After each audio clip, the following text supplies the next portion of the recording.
Olá, você que nos acompanha aqui pelo Notícias Agrícolas, eu sou Letícia Guimarães e a gente começa agora mais um boletim.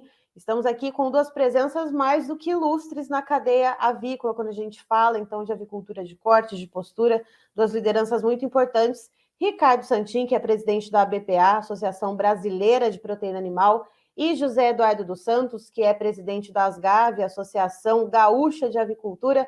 Sejam muito bem-vindos aqui conosco hoje. Obrigado, Letícia. Prazer estar contigo e acompanhado aqui do Eduardo, que veio visitar a BPA.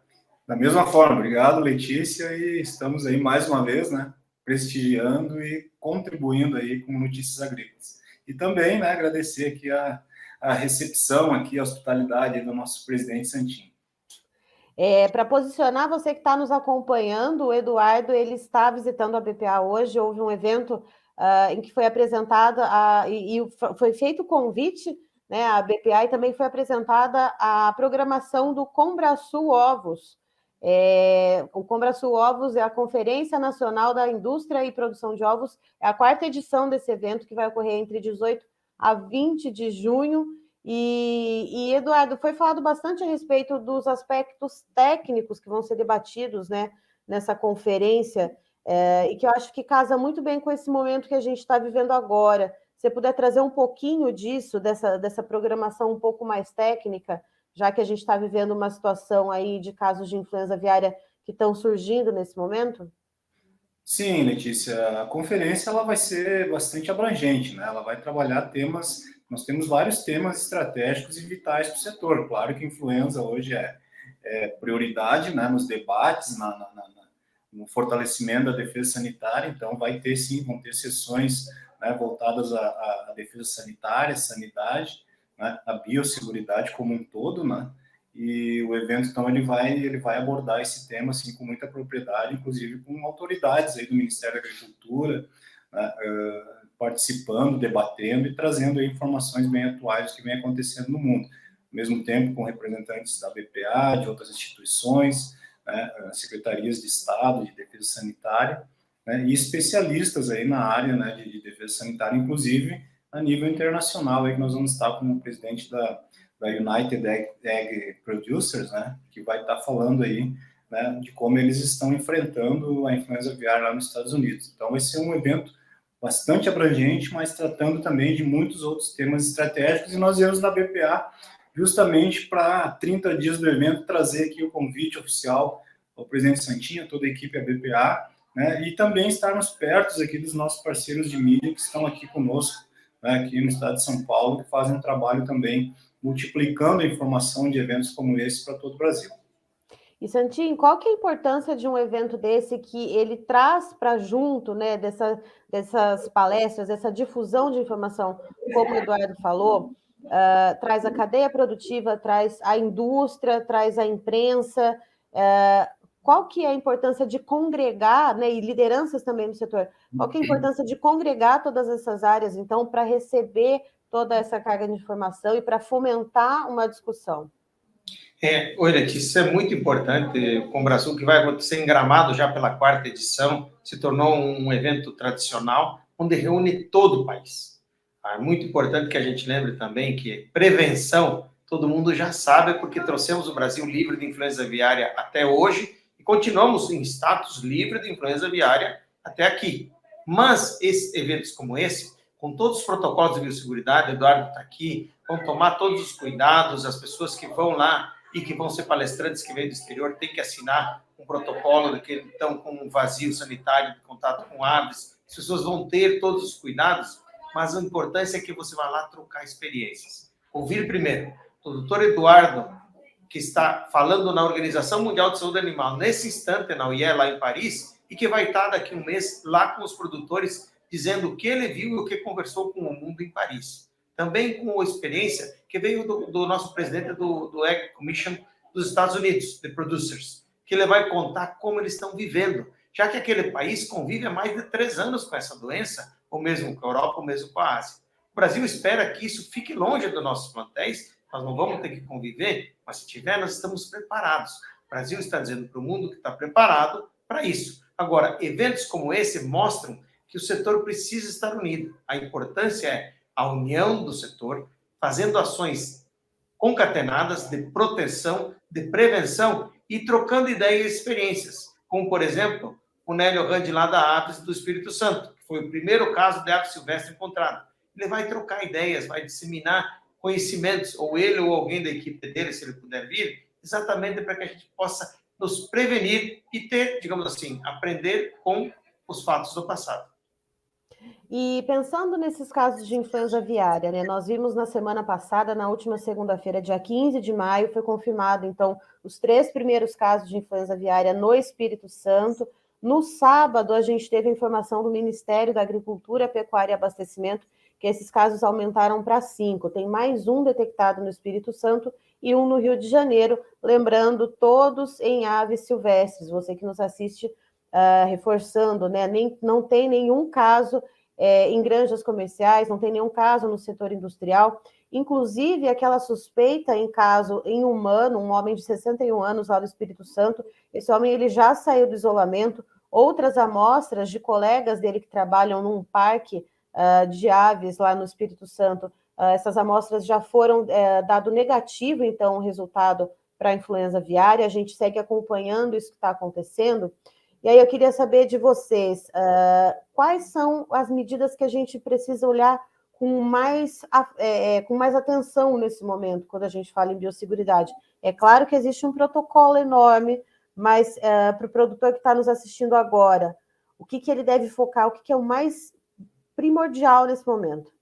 Bom, primeiro a gente tem que dizer o seguinte, de fato já são os 33, foram todos negativos, inclusive aquele pessoa de 61 anos que dizia que estava com sintomas, não tem nenhum sintoma a mais e o seu resultado foi negativo já.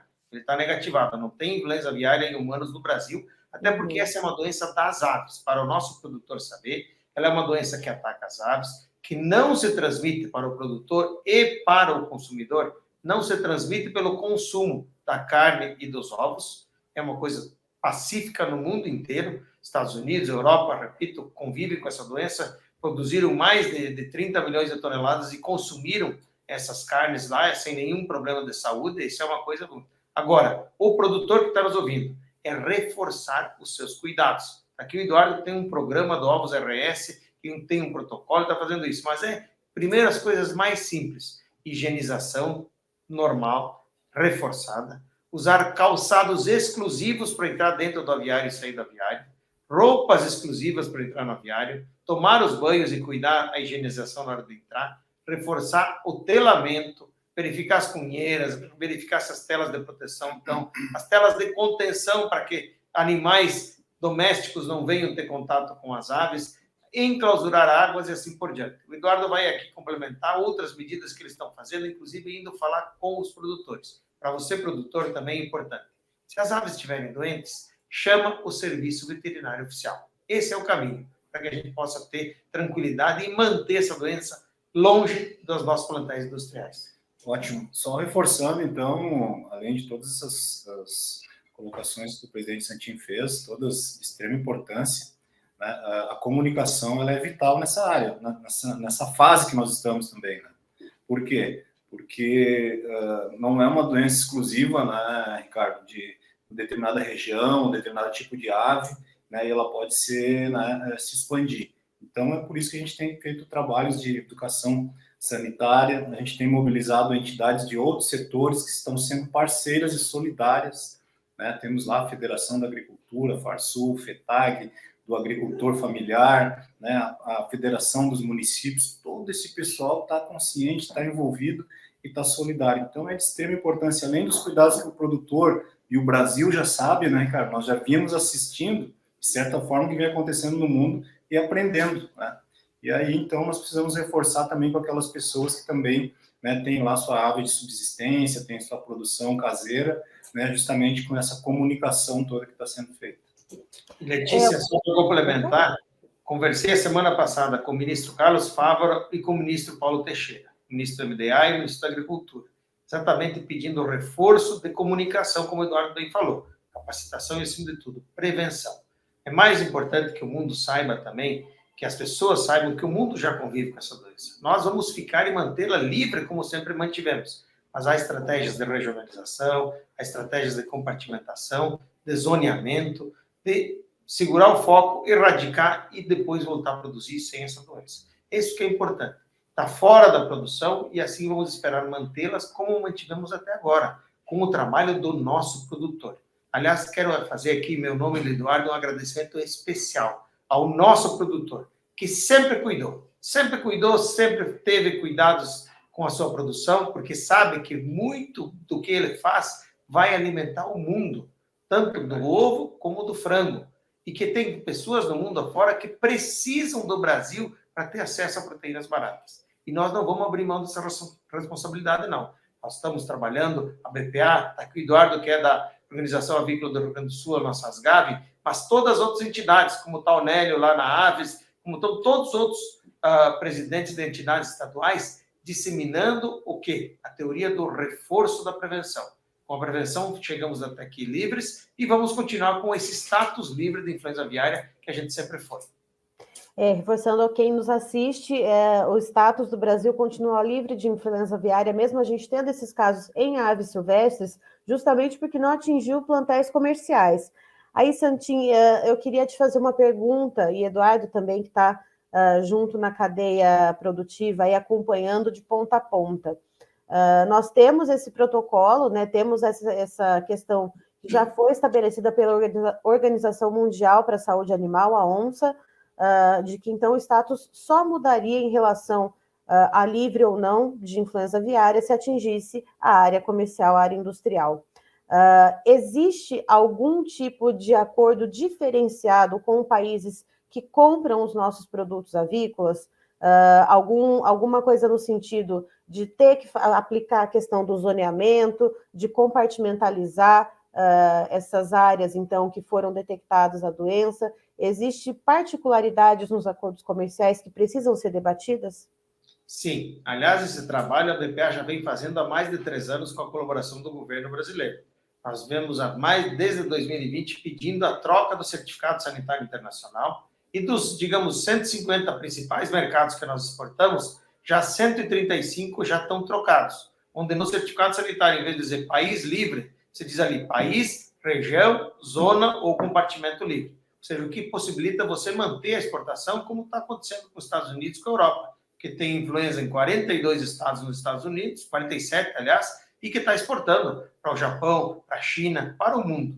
O que importa é que a gente vá fazendo isso. Os países, alguns que ainda não aceitaram essa troca, é porque, por questão própria deles, como o caso do Japão e do México, dizer o seguinte: eu não vou mexer agora porque você é um país livre. Eu não preciso alterar um certificado se você é país livre. Então, não tem sentido dizer que o Rio Grande do Sul é livre, ou o Paraná, ou Santa Catarina, se o país inteiro é livre. E o país nosso, o Brasil, continua livre. Mas a gente está trabalhando junto com o governo brasileiro, através do Ministério da Agricultura e do Ministério das Relações Exteriores, as adidâncias lá, tem tido conversas e a maioria dos sinais são de que não há nenhum problema quanto a aceitar essas regionalizações. O Brasil tem a preparação. Conversei com o secretário Carlos Goulart, com o secretário Perosa, o doutor Eduardo e a doutora Ana, que são os diretores dos departamentos. O Brasil está preparado. Nós estamos preparados para, se um dia entrar em alguma produção industrial, também fazer as chamadas segregações, para que você possa separar. Como é hoje o Brasil tem estado livre de febre aftosa sem vacinação, Rio Grande do Sul, Santa Catarina e Paraná, tem peste suína clássica livres, vários estados e várias zonas, somos livres de doença de Newcastle e assim por diante. O país tem todo o arcabouço necessário para fazer as comprovações e não prejudicar nem o comércio nacional e tampouco o internacional. E, José Eduardo, pensando nesse sentido, né, essa importância de mudar junto aos parceiros comerciais essa questão da regionalização, do zoneamento, compartimentalização. Quando a gente pensa no Rio Grande do Sul, por exemplo, que é um polo muito importante de produção avícola, seja de postura ou seja de aves de corte, como que isso acaba pesando, inclusive, na questão social, quando a gente olha para a questão dos empregos, por exemplo, quando a gente olha para não só os empregos nas agroindústrias, mas nas granjas, né? Então, se a gente não colocar isso de uma maneira generalizada, né, como fechar todo ali um estado, por exemplo, produtor, mas fazer esse zoneamento, fazer isso tudo em partes, como que isso acabaria impactando, inclusive, na questão social, né? Empregos, renda, indústria, isso tudo sem parar. Bom, eu acho que primeiro a gente tem que avaliar, né, que não só o avicultor, mas como vários elos da economia que estão ramificados com a agricultura, né, que dependem, né, têm a responsabilidade de trabalhar, né, pelo fortalecimento da defesa sanitária, né, e da prevenção. Né. Claro que fechar um estado nos traria muitas dificuldades, né, até porque nós temos mais de 260 municípios lá que tem como base econômica a avicultura, né, que dá toda a sustentação para famílias, para colaboradores, né, e para vários negócios, como comércio, varejo e tudo mais, né. Então, assim, a gente pensa justamente, como o presidente Santin comentou ali, de buscar os mecanismos, né, que estão, né, disponíveis aí em todo o arcabouço que se tem, né, para evitar que haja, né, dificuldades aí como um embargo geral. Nós já tivemos uma experiência no passado com Newcastle, né, não fechou o estado, mas nós tivemos situações pontuais. Determinado país, né, determinou que num raio de tantos quilômetros, né, estava embargado, outros também. Então, acho que é nessa linha que a gente vai continuar, justamente para evitar, né, essas dificuldades aí que podem ser, né, muito prejudiciais aí para a economia como um todo. E se permite, Letícia, complementar, Eduardo, exatamente isso. O governo, conversei com o secretário Goulart e com o Departamento de Saúde Animal, não está trabalhando com o Estado ou coisa definida. Assim. Primeiro é o conceito global que existe lá no Código dos Animais Terrestres e Aquáticos da antiga OIE, atual Organização Mundial de Saúde Animal, a OMSA, de que você tendo um foco, você precisa fechar o foco, fazer um circuito, um raio de 3 quilômetros de contenção, então você erradica no foco, contém fora disso, fazendo todos os testes e controles, nada entra, nada sai sem a presença do fiscal, e mais um outro raio de 7 quilômetros, totalizando 10 quilômetros de vigilância, onde vai testar e acompanhar os sinais das aves que estão ali. Esse é o que determina o mundo. Aliás, o mundo pratica isso. Fecha o foco de 10 quilômetros num raio, e aí depois você vai continuar no restante, por exemplo, no Rio Grande do Sul. Vamos colocar, chegou no Rio Grande do Sul, na região da fronteira, próximo do Uruguai.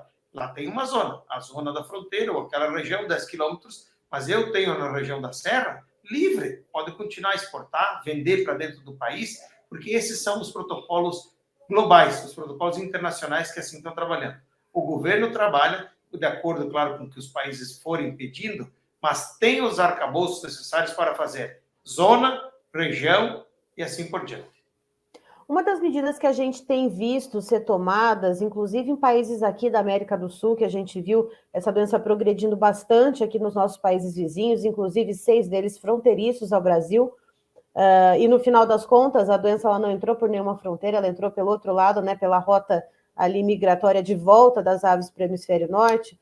E aí eu queria saber de vocês, né, alguns países aqui da América do Sul adotaram a vacinação. E aqui no Brasil, qual que é o protocolo, qual que é o entendimento? Porque com algumas pessoas do setor avícola com as quais eu conversei, algumas falam, quem exporta ovos é a favor da vacinação, quem exporta carne de frango não é a favor da vacinação. Qual que é o entendimento e qual que é o protocolo, né? Acima do entendimento, a gente tem ali as regras que regem isso. O que acontece no Brasil em relação à vacinação contra a influenza aviária? Bem, importante a gente dizer que o que rege a situação é o Plano Nacional de Sanidade Avícola do Ministério da Agricultura, que está combinado com as secretarias da Agricultura dos estados, nas superintendências estaduais, e o Plano Nacional de Sanidade Avícola fala em erradicação. A política da vacinação é uma política complementar. Eu, inclusive, apoiei os estudos no Conselho Mundial da Agricultura. O Eduardo apoiou ele é o embaixador no Conselho Mundial de Ovos, na International Egg Commission, para que se façam estudos, as duas entidades juntas. E essa semana, agora, nesse instante, estão discutindo isso lá na Organização Mundial de Saúde, como a vacinação pode ser um instrumento, mas desde que venha junto com a aceitação de que você vacina, o país continua livre, eu vacino numa região, posso liberar em outra e assim por diante. Esse é o problema. Não dá para a gente achar que ovo ou frango, carne de frango são diferentes. É tudo a mesma avicultura. A avicultura é uma só, brasileira, única, uma defesa única das pessoas que trabalham na avicultura, dos animais e dos tipos que estão ali. Não importa se é frango, se é ovo, se é peru, se é pato, se é só o animal, o bem-estar tem que ser do animal, das pessoas e proteger tudo. Então não adianta, daqui a pouco eu vou dizer, bom, a vacina resolve, não há bala de prata. Se tiver, é importante que a gente faça qualquer decisão com base em ciência, e o governo brasileiro está agora, junto com os demais governos de todo o mundo, discutindo essas estratégias para o futuro. Então, nós não vamos causar cisânia, nós vamos fazer o seguinte, a BPA, que representa tanto a carne de frango como o ovo, nós vamos seguir o que o Ministério da Agricultura colocar, para que a gente, como país, consiga continuar sendo protagonista do mundo. 35% da carne comercializada no mundo vem do Brasil. E o ovo, nós somos já o 7º exportador e indo para o 6º maior exportador mundial. Então, nós dependemos de estar em contato com o mundo, de acordo, e protegendo os nossos plantéis. Eduardo? É isso que você tem trabalhado lá também, né? Justamente, Letícia, a gente vem trabalhando nessa linha aí, né, justamente para evitar, né, tomar decisões porque país A, B ou C tomou. Não, a gente vai estar embasado em questões técnicas, questões científicas, né, e também o que vai dar continuidade, né, nesse protagonismo todo aí que a nossa agricultura tem, seja ovos, frango, material genético, né, tudo a gente vai avaliar tudo com muito cuidado, mas seguindo aí algo que realmente nos dê sustentação para continuar produzindo no dia a dia. E para complementar, Letícia, é uma coisa muito importante a gente falar para o nosso produtor. Nós chegamos até aqui com união de setores, de aves de postura, de aves de mesa e assim por diante. Essa conquista de crescimento, que distribui mais de 10 bilhões de dólares por ano para a cadeia, nos últimos 22 anos, a avicultura, e aqui inclui a suinocultura, avicultura e suinocultura, trouxe para o Brasil 169 bilhões de dólares. São mais de R$500 bilhão que foram distribuídos nessa cadeia. Se a gente cresceu e ajudou, inclusive, a crescer o consumo das proteínas, foi porque um setor ajudou o outro. Então, não dá agora para dizer, não, eu quero cuidar só da minha ave e do outro que não tem importância. O Brasil, inclusive, não pode dizer, eu vou tomar qualquer atitude e ficar sem exportar. Por isso, nós estamos muito centrados, como entidade representativa, em comunicação direta com as entidades estaduais, exatamente para dizer, esse é um momento de cautela, é o momento da gente fazer as coisas que sempre fez até aqui, que é a proteção e a biosseguridade e biossegurança, e seguir. Se o Ministério da Agricultura, que é o órgão que cuida disso, vai olhar, está lá discutindo tecnicamente, nós vamos apoiar as evoluções, mas nada soldadamente e nenhum contra o outro, protegendo a avicultura nacional, como sempre fizemos até aqui. E pensando nesse protagonismo, Santinho, que você comentou, né? 35% da carne de frango que é exportada mundialmente, ela sai do Brasil. Essas questões, né, desses acordos, né, de zoneamento, compartimentalização, e até mesmo esse pensamento, esse debate em relação à adoção ou não da vacina dentro desse programa, né, da erradicação como um guarda-chuva maior, essa questão do protagonismo brasileiro, ela influencia também, porque se países pensarem, não vou comprar do Brasil porque tem influenza aviária lá, vai comprar de quem? Pode produzir localmente. É um ponto que a gente não pode ter a soberba disso, de o cara de ser protagonista. Mas você tem razão. É difícil de encontrar. Isso ajuda o Brasil, inclusive, o respeito à produção brasileira. E tem que aqui parabenizar o ministro Carlos Fávaro, o secretário Goulart, Perosa e todas as equipes que foram absolutamente transparentes, mostrando para o mundo que nós não vamos esconder nada, estamos trabalhando e cuidando da produção. Agora, é lógico, isso vai acontecer. Se um dia acontecer aqui no Brasil, o cara vai dizer, como é que é? Vou parar, não vou parar? Não, não vai parar, porque não parou dos Estados Unidos, não parou da Europa, da mesma forma o Brasil. Até agora foram 2 países só que pediram algumas explicações e ficaram tranquilos. Vamos seguir nessa linha. Eu acho que a gente está unido, como sempre. O setor está aqui, está ao redor da BPA e as entidades estaduais que têm um papel preponderante, porque a BPA não opera nada. Quem opera é a entidade estadual que está lá junto com o produtor. A gente mantém isso longe da produção e continuar o Brasil com esse papel de protagonista. Certo, eu queria agradecer a presença de vocês dois, Ricardo Santin e Eduardo Santos, então, 2 lideranças de suma importância para trazer informações aqui para a gente sobre esse peso da biosseguridade, sobretudo agora em que a gente tem detectado aqui no Brasil casos de influenza aviária em aves silvestres, somente, o que não altera o status sanitário aqui do Brasil, e vocês são sempre muito bem-vindos para trazer, portanto, toda essa visão, seja ela macro ou seja ela regionalizada, como é o caso do Eduardo aqui, falando um pouquinho do Rio Grande do Sul. Muito obrigada.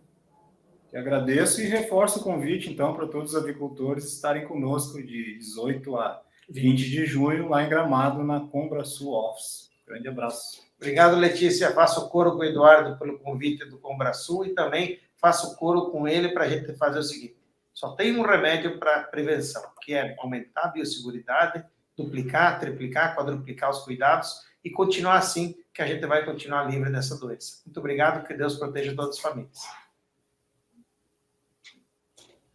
Tá, então estivemos com o Ricardo Santin, que é presidente da ABPA, Associação Brasileira de Proteína Animal, e também o José Eduardo dos Santos, que é presidente da ASGAV, a Associação Gaúcha de Avicultura, falando um pouquinho para a gente a respeito da influenza aviária, lembrando que temos 5 casos confirmados aqui no Brasil, todos eles em aves silvestres. Essa doença não atingiu plantéis comerciais, nem o setor industrial aqui no país. A gente tem 4 casos registrados no Espírito Santo e 1 registrado no Rio de Janeiro. Havia suspeita de que um homem no Espírito Santo estivesse contaminado com a doença. Essa suspeita ela já foi descartada, esse homem, inclusive, já saiu do isolamento. Outras 32 amostras, além deste homem capixaba, colegas de trabalho dele que trabalham num parque ecológico, já deram negativo para a influenza aviária também, ou seja, não temos casos de influenza aviária em seres humanos aqui no país, apenas esses 5 casos em aves silvestres. E o que o Santin trouxe para a gente a respeito disso? O Brasil ele segue, então, com esse status sanitário livre de influenza aviária. Existe uma discussão, existe um debate pontualmente com os países que importam produtos avícolas do Brasil, lembrando que só de carne de frango a gente tem mais de 150 países que importam a proteína brasileira, de pontuar individualmente, portanto, assim, casos de influenza aviária. Então, fazer o protocolo de regionalização, de zoneamento, de compartimentalização, para poder, então, seguir fazendo esse comércio, seguir tendo essa parceria comercial, mas ainda assim fazendo essa preservação, né, fazendo esse cerco na doença. Segundo o Santin, cerca de 135 países já conseguiram avançar em relação a isso. Esse processo ele vem desde 2020, essas conversas, então, individuais com os parceiros comerciais, e continua. E segundo o Santin, alguns países ainda não aceitaram fazer esse tipo de protocolo de zoneamento, justamente porque o Brasil segue com status livre de influenza aviária, ou seja, esses países não enxergam, como o Japão e México, por exemplo, não enxergam a necessidade de alteração nesse sentido. O José Eduardo dos Santos, ele faz, inclusive, uma pontuação muito importante, que é a questão da prevenção, né, de trazer ali regionalmente, então, as campanhas de prevenção junto ao setor produtivo, junto ao setor industrial, para reforçar a importância disso, né, de que a gente não chegou até esse momento sem influenza aviária à toa, né? Vamos lembrar que desde o ano passado, final do ano, países aqui da América do Sul têm registrado casos da doença, e o Brasil chegou até agora, portanto, ileso, né? Agora a gente tem esses casos muito regionalizados, né? E também muito restritos a aves silvestres, o que não altera o nosso status sanitário, nem o nosso setor produtivo. Então, é preciso, né? Eles reforçam a questão da continuidade e também das discussões sempre, né? O alinhamento entre as autoridades, entre as associações e o setor produtivo. Antes de encerrar, eu queria falar para vocês um recadinho. Encerra na quarta-feira, nesta quarta-feira agora, então, dia 24, a votação do prêmio dos mais admirados do agronegócio, da imprensa do agronegócio brasileiro. Notícias Agrícolas, ele está concorrendo nas categorias site e canal digital. Além disso, temos 2 podcasts originais do Notícias Agrícolas que estão concorrendo também, que é o Café em Prosa e também o Conversa de Seca, perdão, e temos 6 jornalistas que estão indicados à categoria dos mais admirados do agronegócio: Alexander Horta, Carla Mendes, Guilherme Dorigatti, Jonathan Simeão, eu, Letícia Guimarães, e também a Virgínia Alves. Então, para votar, você entra lá no nosso site, noticiasagricolas.com.br, você já vai ver ali um bannerzinho com as nossas carinhas ali, que você já está acostumado a ver, clica ali que você já vai ser direcionado para fazer a sua votação. Ou se você estiver no Instagram, também tem várias postagens no nosso Instagram, @Notícias Agrícolas, que você também acessando essas publicações já vai ser direcionado para contribuir com a sua votação e fazer com que a gente leve as nossas informações ainda mais longe, tá certo? Um abraço e fique ligado!